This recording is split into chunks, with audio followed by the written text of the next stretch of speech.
கர்த்தருடைய பரிசுத்த நாமத்திற்கு மகிமை உண்டாவதாக. இந்த அருமையான நாளில் கர்த்தர் நம்மளோடு பேசுகிற வார்த்தை 1 பேதுரு 5ஆம் அதிகாரம் 7ஆவது வசனம். அவர் உங்களை விசாரிக்கிறவரானபடியால் உங்கள் கவலைகளை எல்லாம் அவர் மேல் வைத்து விடுங்கள். இந்த வார்த்தை மிகவும் அருமையான வார்த்தை. என்னுடைய ஊழிய அனுபவத்தில் அவர் என்னை விசாரிக்கிறார் என்று என்னால் சொல்ல முடியும். எந்த ஜனங்களும் காணிக்கை தராத நேரத்திலும், ஊழியத்தில் தொடர்புகளே இல்லாத நேரத்திலும், ஊழியமே இல்லாத நேரத்திலும், அழைப்பின் ஆரம்பத்தில் இருந்து இன்னைக்கு வரைக்கும் எங்களை விசாரிக்கிறவர் என்றால் அது கர்த்தர் தான். உண்மையாய் ஊழியம் செய்கிற யாரிடத்திலும் கேட்டு பாருங்கள், ஆண்டவர் அவர்களை விசாரிக்கிறார். ஊழியம், முழு நேர ஊழியம் என்று கர்த்தருடைய அழைப்பு வந்துவிட்டால் ஒரு தொழிலும் செய்ய முடியாது, ஒரு வேலை செய்ய முடியாது. ஆண்டவர் சொன்ன காரியத்தை செய்ய வேண்டும். பேதுரு பாருங்கள், திரும்பியும் வலையை போட்டு மீன் பிடிக்க போனார். ஆனால் அவரை ஆண்டவர் முழு நேரத்தில் ஊழியம் செய்யவும், வசனத்தை பிரசங்கிக்கவும், ஜெபிக்கவும் அவரை அழைத்திருந்தார் என்று வேதம் சொல்லுகிறது. சிலர் ஊழியம் செய்து வேலை செய்வார்கள். ஆனால் அந்த முழு நேரம் அழைப்பு, ஆரோனைப் போல ஒரு அழைப்பு பெற்றுவிட்டால் ஆண்டவர் சொல்லுகிறது தான் ஃபுல்லாக செய்ய வேண்டும். அதுதான் அனாயிண்டிங். அனாயிண்டிங் என்றால் separated for a special purpose. அபிஷேகம் என்றால் தேவனுக்காக விசேஷமான ஒரு திட்டத்திற்காக வேறு பிரிக்கப்பட்டவர்கள் தான் அபிஷேகம் பெற்றவர்கள்.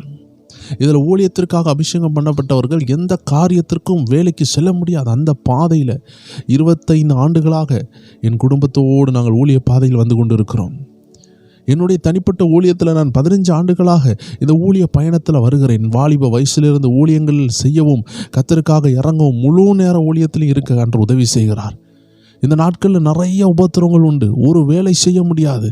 பணம் இல்லாத நேரங்கள் வரும், ஆள் துணை இல்லாத நேரங்கள் வரும், தனிமையின் பாதை வரும். எல்லா இடங்களிலும் நாம் நினச்சா கூட ஒரு வேலைக்கு சென்றால் பணம் வரும். ஆனால் ஆண்டவர் அதை செய்ய விட மாட்டார். ஊழியத்தில் ஃபோக்கஸ் பண்ண வைப்பார். அவர் திட்டத்திற்காக நம்மளை ஆயத்தப்படுத்துகிறார்.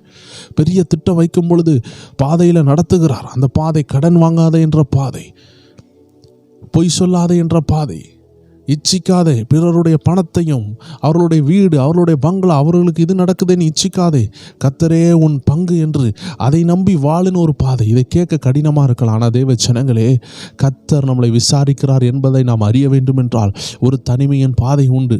இவாஞ்சலிஸ்ட் சாது செல்லப்பா என்ற தேவ மனிதன் அநேகருக்கு தெரியும். அவருடைய வாழ்க்கையில் ஒரு விசை ஊழிய ஆரம்பத்தில் 5 நாட்களாக பட்னியாகவே இருக்கிறார். அவருக்கு ₹1 கூட இல்லை. சின்ன பிள்ளைக்கு ஸ்பூனில் தண்ணி எடுத்து வாயில் கொடுக்குறாங்க. ₹1 கூட வீட்டில் இல்லை. அவங்க மனைவி கேட்குறாங்க, ஆகாரு அந்த பிள்ளைய வனாந்திரத்தில் கீழே வச்சு அழுதது போல் நான் ரோட்டில் போய் வைத்து அழுது ஜெபிக்கட்டுமா என்று கேட்குறாங்க. அவர் சொன்னார், இல்லைம்மா அப்படி செய்ய வேண்டாம், நம்ம சேர்ந்து ஜெபிக்கலாம் என்று சொல்லி வேதத்தை திறக்கும் பொழுது அதில் ஒரு வசனம் அவரை தேற்றியது. ஜெபித்து கொண்டு இருக்கிறாங்க. இரவு 10-11 மணி இருக்கும். ஜெபித்து கொண்டு இருக்கும் பொழுது யாரோ கதவு தட்டினது போல் ஒரு சவுண்டு, பாத்திரங்களை கொண்டு வந்து வச்சது போல் ஒரு சவுண்டு. ஆனால் ஜெபத்தில் அவர்கள் எப்பொழுதுமே கண்களை திறந்து வெளியே போகிற அனுபவமே கிடையாது. ஜெபத்தில் இருந்தால் ஜெபித்து கொண்டே இருப்பாங்க. ஜெபம் முடிந்தவுடன் கதவு திறந்து பார்த்தால் 5 கிண்ணங்கள் அடுக்கிய பெரிய இந்த டிஃபன் பாக்ஸ்ன்னு சொல்லுவாங்க. முந்தைய நாட்களில் அப்படி பெரிய பெரிய டிஃபன் பாக்ஸ் உண்டு, 5 அடுக்கு உள்ளது. அப்படி ஒரு 2 டிஃபன் பாக்ஸ் இருக்குது. உள்ளே திறந்தா விதவிதமான அழகழகான பண்டங்களும், அழகழகான ஸ்வீட்ஸ், அழகழகான சாப்பாடு, இரவு நேர டின்னர், ஏதோ ஒரு விருந்தில் உள்ள ஒரு டின்னர் அதில் இருக்குது. நம்ம பாஷையில் சொன்னால் இட்லி, தோசை, இந்த மாதிரி எல்லாமே அதில் இருக்குது. இதை யார் வச்சான்னு தேடுனா மனைவி சொல்கிறாங்க, யார் வச்சான்னு தேடுகிறதுக்குள்ளே பிள்ளைகள் நாம் கிறங்கி விழுதுரும், அதை எடுத்து சாப்பிடலாம் சொல்லி சாப்பிடுகிறாங்க. ஆனால் அவர்கள் ஜெபிக்கும்போது ஜெபித்தாங்க, ஆண்டவரே நீர் எங்களை கைவிடுவீரா, கடன் வாங்கக்கூடாதுன்னு சொல்லியிருக்கிறீங்க, அதனால் நாங்கள் ₹1 கடன் வாங்கலை, ஆனால் நாங்கள் 5 நாட்களாக கைப்பிள்ளை கூட சாப்பிடாமல் இருக்குதே அப்படின்னு கேட்கும்பொழுது தான் இந்த அற்புதம் நடந்திருக்கு. நல்லா திருப்தியாக சாப்பிட்டுட்டு எந்த தூதன் வச்சான்னு சொல்லி வெயிட் பண்ணிட்டே இருக்காங்க. எப்படியும் அந்த பாத்திரத்தை எடுக்க யாராவது வருவாங்கன்னு சொல்லி வெயிட் பண்ணும் பொழுது தூங்கிட்டாங்க. அதிகாலையில் எழும்பவும் 2 பேர் வராங்க. வரும்பொழுது அவர்கள் சொன்னாங்க, ஐயா நீங்கள் ஜெபிச்சுக்கிட்டு இருந்தீங்க, நாங்கள் சைக்கிளில் வந்தோம், இப்படி ஒரு கல்யாண வீட்டில் ஒரு ரிசப்ஷனில் நிறையா மிச்சம் வந்துட்டு அதை நாங்கள் கரெக்டாக கொண்டு வந்தோம். அந்த நேரம் உங்களை தட்டி டிஸ்டர்ப் பண்ண விரும்பல, அதனால் வச்சுட்டு போனோம், இப்போ பாத்திரங்களை வாங்க வந்தோன்னு சொன்னாங்க. தேவ ஜனங்களே, ஏற்ற நேரத்தில் நமக்கு உதவி செய்வார். ஒருவேளை நீங்கள் யோசிக்கலாம், அனுதினமும் நமக்கு இப்படி ஏதாவது டிஃபன் பாக்ஸ் வருமா அப்படின்னு நீங்கள் யோசிக்கும் பொழுது, தேவ ஜனங்களே, அந்த இடத்துல அந்த சாது ஐயா சொல்கிறாரு, இது ஒரு கடன் வாங்காத யுத்தத்தில் நம்ம ஜெயித்துட்டோம் அப்படின்னு மனைவிட்ட சொன்னார். டெய்லியும் டிஃபன் பாக்ஸ் வருமானு கேட்டால் தேவ ஜனங்களே, அது வராமல் இருக்கலாம். ஆனால் கர்த்தர் உங்களை நடத்தி கொண்டே இருப்பார். அடுத்த நாளில் இன்னொரு நபரை நீங்கள் சந்திப்பீங்க. கர்த்தர் அவர்கள் மூலமாக இந்த இடத்துல ஒரு தொழில் இருக்குதுன்னு சொல்லுவார். நீங்கள் அங்கே உண்மையாக இருந்தீங்கன்னா அந்த தொழிலில் இருக்கும் பொழுது இன்னொரு இடத்துக்கு போவீங்க. தேவ ஜனங்கள் புரிந்து கொள்ளணும், உங்கள் வாழ்க்கையில் கர்த்தர் கொண்டு வருகிற ஒரு நல்ல நண்பன் இருக்கிறாங்கன்னா அந்த நண்பனை விட்டு விடாதீர்கள். பிசாசு கொண்டு வரவங்களை விட்டுறணும், ஆனால் கர்த்தர் கொண்டு வர்ற நண்பர்களை விடக்கூடாது. ஏன் தெரியுமா? Every third person in our life is our destiny ஹெல்ப்பர்னு ஒரு தேவ மனுஷன் சொல்லுவார்.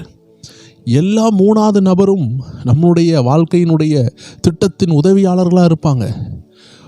ஒரு எடுத்துக்காட்டு சொல்லுகிறேனே, ஒரு நபர் குழியில் விழுகிறார், யோசேப்பு. அவரை தூக்கி எங்கே போடுறாங்க? குழியில் போட்ட உடனே முதல்ல ஒரு ஃபெல்லோஷிப் ஆண்டவர் அனுப்புகிறார் அவருக்கு. அப்பாவை விட்டும் குடும்பத்தை விட்டு போகும்பொழுது கஷ்டமாக தான் இருந்திருக்கும், ஆனால் விற்கப்படுகிறார். அதில் ஒரு ஃபெல்லோஷிப் கிடச்சிச்சு. அவர்கள் அந்த வழியாக போகும்பொழுது காசுகளை கொடுத்து அந்த காசுகளை வாங்கி, அண்ணன்மார் அந்த காசை வாங்கிட்டு தம்பியை விற்கிறாங்க. அந்த மனிதர்களோடு அந்த வழிபோக்கர்களோடு போகிறாங்க. இதுதான் முதல் நபர். ரெண்டாவது நபர் பாருங்கள், அடிமையாக விற்கப்படுகிறார் போத்திபார். அந்த போத்திபாருடைய வீட்டில் இருக்கும் பொழுது மூணாவது ஒரு நபரை பார்க்குறான். அந்த மூணாவது நபர் தான் அந்த ஜெயிலுக்குள்ளாடி இருந்த திராட்சை ரசத்தை ராஜாவுக்கு சர்விங் பண்ணுறவன். அவனும் மறந்து போனான். ஆனால் கர்த்தர் ஏற்ற நேரத்தில் அவர்களுக்கு நினைவை கொடுத்தார். அப்போ அந்த மூணாவது நபர் டெஸ்டினி ஹெல்ப்பர். ஸோ நம்ம லைஃப்பில் வரக்கூடிய தேவ நண்பர்கள், தேவன் அனுப்புகிற ஊழியர்கள்னாலும் சரி, கனெக்ஷன்லேயே இருக்கணும். இன்றைக்கி அநேக கிறிஸ்தவங்க செய்கிறது இண்டிபெண்டன்ட் ஸ்பிரிட். அவங்க எனக்கு வேண்டாம், இவங்க எனக்கு வேண்டாம், இவங்க எனக்கு வேண்டான்னு பிரிஞ்சு கொண்டே இருக்கிறாங்க. கடைசி காலத்தில் அன்பு தணிஞ்சு போகுமா? தேவ ஜனங்களே, கர்த்தர் நம்மளை விசாரிக்கிறவர், அதில் எந்த சந்தேகமும் இல்லை. சின்ன வயசுலேருந்து இன்னைக்கு வரைக்கும் நான் அனுபவித்து கொண்டு இருக்கிறேன்.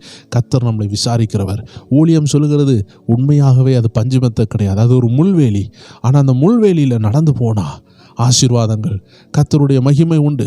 எந்த சிரசு முட்களை சுமந்ததோ, முட்கிரீடத்தை சுமந்ததோ, அதே சிரசில் தான் பிதாவாகிய தேவன் பெரிய அதிகாரத்தை வைத்து எல்லா நாவும் அவருக்கு வணங்கும்படியும், அவர் எல்லா முழங்கால்களும் அவருக்கு முன்பாக முடங்கும்படியாக, எல்லா நாவும் அவரை போற்றும்படியாக மாற்றியிருக்கிறார். நம்ம இயேசு கிறிஸ்துவை உயர்த்தி வைத்திருக்கிறார் தேவன்.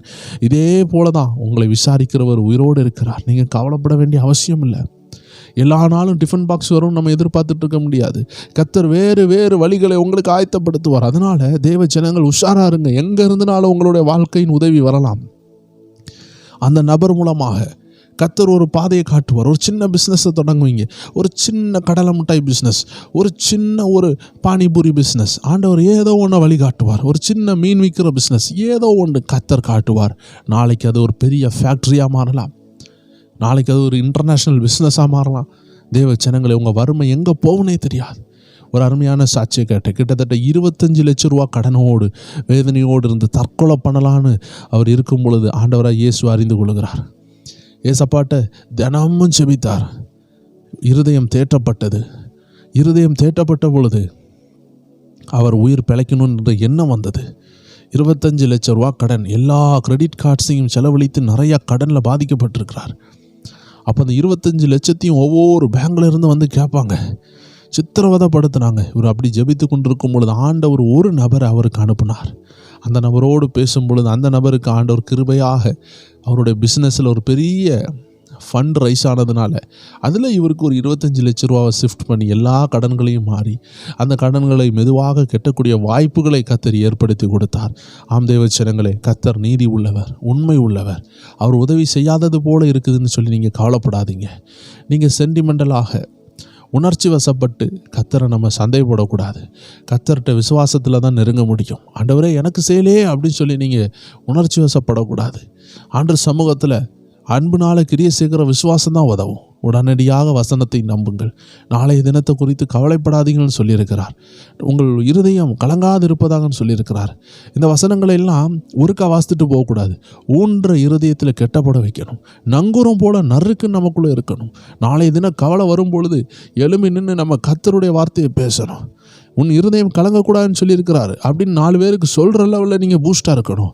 இந்த வசனங்கள் எல்லாம் வாசித்துட்டு கடந்து போகிற வசனங்கள் இல்லை, இருதயத்தில் கடப்பாறை போல அவன் நங்குரம் போல பதியப்படுகிற வசனங்களாக நம்ம இருதயங்களை பதித்துக்கொள்வோம். இந்த வசனங்களை ஒரு நாளும் மறக்கக்கூடாது. வசனம் சொல்லுகிறது, அவர் உங்களை விசாரிக்கிறவரானபடியால் உங்கள் கவலைகளை எல்லாம் அவர் மேல் வைத்து விடுங்கள்.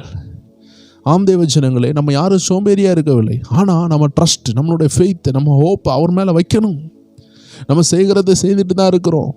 நம்ம எதை செய்யலை, வீட்டில் எல்லா காரியங்களையும் உங்கள் கணவர் செய்யலாம், உங்கள் பிள்ளைகள் வேலை செய்யலாம், ஆனால் கொஞ்சம் வருமானமாக இருக்கலாம். ஆண்டுகிட்ட 5 அப்பம் 2 மீனை கொடுத்தது போல் கொடுத்து கொண்டே இருக்க வேண்டியதான். ஏற்ற நேரத்தில் கர்த்தர் உதவியை செய்து உங்கள் குடும்பத்தை செழிக்க பண்ணுவார் என்பதில் எந்த சந்தேகமும் இல்லை. எல்லாரும் கண்களை மூடி சொல்லுவோமா, ஆண்டவரே எங்களை விசாரிக்கிறவர் நீர் இருக்கிறீங்கப்பா, அதனால் நான் எதிர்காலத்தை குறித்து பயப்படலை, நீர் என்னை நடத்துவீர் என்று வேதம் சொல்லுகிறது. 1 பேதுரு 5:7 எந்த ஜனங்களெல்லாம் வேதனையோடு இருந்து கண்ணீரோடு இருந்து நிந்தையோடு இருக்கிறார்களோ அவர்கள் முகம் சிரிக்கட்டும், அவர்கள் குடும்பம் செழிக்கட்டும், அவர்கள் மேலே தேவனுடைய மகிமை இறங்கட்டும். இந்த கால வேளையில் கர்த்தருடைய பரிசுத்த ஆவியானவர் எல்லா ஜனங்கள் மேலே பாதுகாப்பு அக்கினியை போடுவீராகப்பா.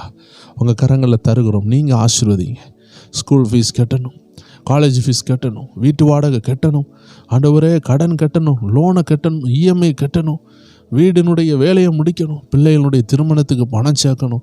யாரிடத்துல செல்வேன்னு கலங்கி இருக்கிற ஒவ்வொரு தாயார், ஒவ்வொரு பெற்றோர், ஒவ்வொரு வாலிப சகோதரன் சகோதரிக்காக நாங்கள் செபிக்கிறோம்ப்பா. நீர் விசாரிக்கிறவர் என்று வேதம் சொல்லுகிறதே, அற்புத வழிகளை திறப்பீராக. இஸ்ரவேல் ஜனங்கள் முறுமுறுத்தார்கள், நாங்கள் முறுமுறுக்க வரல ஆண்டவரே, நாங்கள் செபிக்கிறோம். என் தேவன் வானத்தின் பலகலியை திறந்து எங்கள் ஜனங்கள் ஒவ்வொருவரையும் ஆசீர்வதிப்பீராக, ஆசீர்வதிப்பீராக. தெற்கத்தின் வெள்ளங்களை திருப்புகிறவர், ஜனங்களை ஆசீர்வதிங்கப்பா. ஊழியர்களாக நாங்கள் செபிக்கிறோம், வாழ்த்தி ஆசீர்வதிக்கிறோம். இடம் கொண்டு பெருகட்டும், எண்ணெய் மாவு ஒருபொழுதும் குறையக்கூடாது. ஆவியானவருடைய வழி நடத்துதலை அவர்கள் பெற்றுக்கொள்ளட்டும். இயேசு கிறிஸ்துவின் நாமத்தில் செபிக்கிறோம் எங்கள் ஜீவனுள்ள நல்ல பிதாவே. ஆமேன், ஆமேன், ஆமேன். கர்த்தருடைய நாமம் மகிமைப்படட்டும். எல்லா ஜெபநேர குடும்பத்தாருக்கும் அன்பின் வாழ்த்துக்கள். நீங்கள் எந்த இடத்துல இருந்தாலும் கர்த்தருடைய ஆவியானவர் உங்களை விட்டு விலகுவதே இல்லை, உங்கள் கூடவே இருந்து நடத்துவார். உங்களுக்காக நாங்கள் ஜெபித்து கொண்டே இருக்கிறோம். எங்கள் இருதயத்தில் கர்த்தர் உங்களை குறித்து போட்ட பாரம் குறையவே இல்லை, உங்களுக்காக ஜெபித்து கொண்டு இருக்கிறோம். நீங்கள் ஒவ்வொருவரும் விலையேறப்பெற்ற ஆத்மாக்கள், உங்களுக்காக கர்த்தர் யாவையும் செய்து முடிப்பார். இன்று இரவும் ஆவிக்குரிய ஒரு நல்ல செய்தியை நம்மளுடைய ஸ்பிரிச்சுவல் WF என்ற சேனலில் 9 மணி அளவில் நம்ம கேட்கலாம். எல்லா ஜனங்களும் இணைந்து ஆண்டோடைய வார்த்தையை கேட்டு மகிழ்வோம். கர்த்தருடைய நாமம் மகிமைப்படட்டும். God bless you. ஆமென்.